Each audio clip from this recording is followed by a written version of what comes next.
या बातमीचे प्रायोजक आहे सुरभी ज्यूस सेंटर।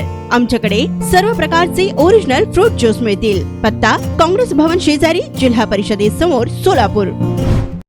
माजी मंत्री आदित्य ठाकरे यांनी शिवसेना शिंदे गटाबद्दल म्हटलंय की आपण पाहिलं असेल की ज्यांना अनेक वेळा खासदार शिवसेनेने बनवले, उद्धव ठाकरेंनी खासदार बनवले, त्यामध्ये एक व्यक्ती अशी आहे की ज्यांना 5 वेळा खासदार बनवले आणि त्यांना 10 तास उभे राहून सुद्धा तिकीट मिळालेले नाही। अजून 2-3 जण आहेत ज्यांची तिकिटे कापली जाणार आहेत। भाजपा सोबत जाऊन मिळवलं तरी काय, जी गद्दारी करायची होती उद्धव ठाकरेंसोबत केली, महाराष्ट्रासोबत बेईमानी केलेली आहे। आपण पाहिले की त्यांनी एक वेळेस सांगितले होते की एकही उमेदवार पडला तरी राजीनामा देईन, त्यांना ते तिकीट पण देऊ शकत नाहीत, असे हाल त्यांचे सध्या आता सुरू आहेत। त्यांचे जे पुढेचे 40 गद्दार आहेत त्यांनी सुद्धा आता विधानसभेत विचार करावा की आपले काय होईल, कारण आता हे चित्र दिसू लागले की विकेट आता कशा पडायला सुरुवात झाली। महाराष्ट्रात अनेक ठिकाणी आपण काय पाहत असाल, राष्ट्रवादी, मिंधे गट आणि भाजपाला उमेदवार मिळतच नाहीयेत। भाजपाने 2 उमेदवार जाहीर केले आहेत, तेही मुंबई विरोधी आणि महाराष्ट्र विरोधी असल्याचं आदित्य ठाकरे यांनी यावेळी म्हटलंय। उमेदवारी रद्द करावा, काय नेमकं जबाब आहे हे आपण त्यांना विचारा।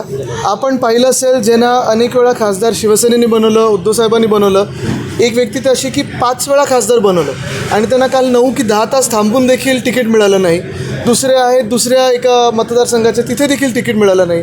अजून 2-3 ज्यांची तिकीटं कापली जाणार आहेत। मग नक्की त्यांच्यासोबत जाऊन मिळवलं तरी काय? जी गद्दारी करायची होती पक्षासोबत, उद्धव साहेबांच्या पाठीत जो खंजीर खुपसायचा होता तो त्यांनी खुपसला। महाराष्ट्रासोबत बेईमानी केली या लोकांनी। आणि आपण आता पाहत आहे की ज्यांनी त्यावेळी सांगितलं होतं की एक जरी उमेदवार पडला तरी राजीनामा देईन, त्यांना तिकीट पण आता देऊ शकत नाही आहेत। हे हाल आता मिंदे गटाचे झालेले आहेत। मला वाटतं पुढचे जे 40 गद्दार आहेत त्यांनी विचार करावा की आता विधानसभेत नक्की काय होणार, कारण आता दिसायला लागलं की विकेट एक अशी पडत आहे। छत्रपती संभाजीनगरचा तुम्ही उमेदवार जाहीर करून टाकला प्रचार करत, शिंदे गटाचा उमेदवार काय आणखी अनेक ठिकाणी महाराष्ट्रात आपण पाहत असाल, भाजपा असेल किंवा मिंदे गट असेल किंवा राष्ट्रवादीची गद्दार गँग असेल, उमेदवार मिळतच नाहीत। म्हणजे आपण पाहत असाल मुंबईत देखील भाजपाने अजून 2च उमेदवार जाहीर केले आहेत, ते देखील मुंबई विरोधी आणि महाराष्ट्र विरोधी। आपण पाहत असाल हेच आहे सगळीकडे की जास्तीत जास्त ठिकाणी आमच्या महाविकास आघाडीचे उमेदवार जाहीर झालेत, शिवसेनेचे तर सगळेच झालेले आहेत। आणि एका बाजूला मिंदे गँग आणि भाजपा ह्यांना उमेदवार मिळत नाही आहेत। एक बघण्यासारखं आहे नक्की की जिथे भ्रष्टाचारी लोक आहेत, ज्यांच्यावर आरोप झाले आहेत, ज्यांच्यावर केसेस होत्या, त्यांच्यात बोली लागली की काय माहीत नाही, पण तिथे पण अजून उमेदवार जाहीर नाही झालेत। गेल्या 21 वर्षापासून सोलापूरकरांच्या सेवेत असलेलं एकमेव juice centre Surabhi juice centre, 7 रस्ता येथील पहिल्या शाखेच्या यशस्वी वाटचालीनंतर आता सुरभी ज्यूस सेंटरची दुसरी शाखा ग्राहकांच्या सेवेत सुरू झाली आहे।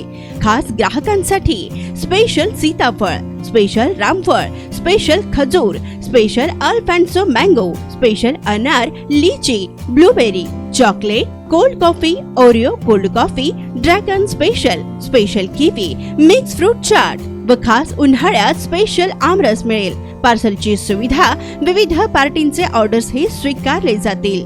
ज्यूस पिण्यासाठी खास फॅमिलीसाठी स्वतंत्र व्यवस्थाही। स्वस्त आणि चवीला मस्त सुरभी ज्यूस सेंटरची टेस्ट। सर्व प्रकारचे ओरिजिनल फ्रूट ज्यूस मिळण्याचे एकमेव ठिकाण सुरभी ज्यूस सेंटर। पत्ता काँग्रेस भवन ऑफिस, जिल्हा परिषदेसमोर, सोलापूर।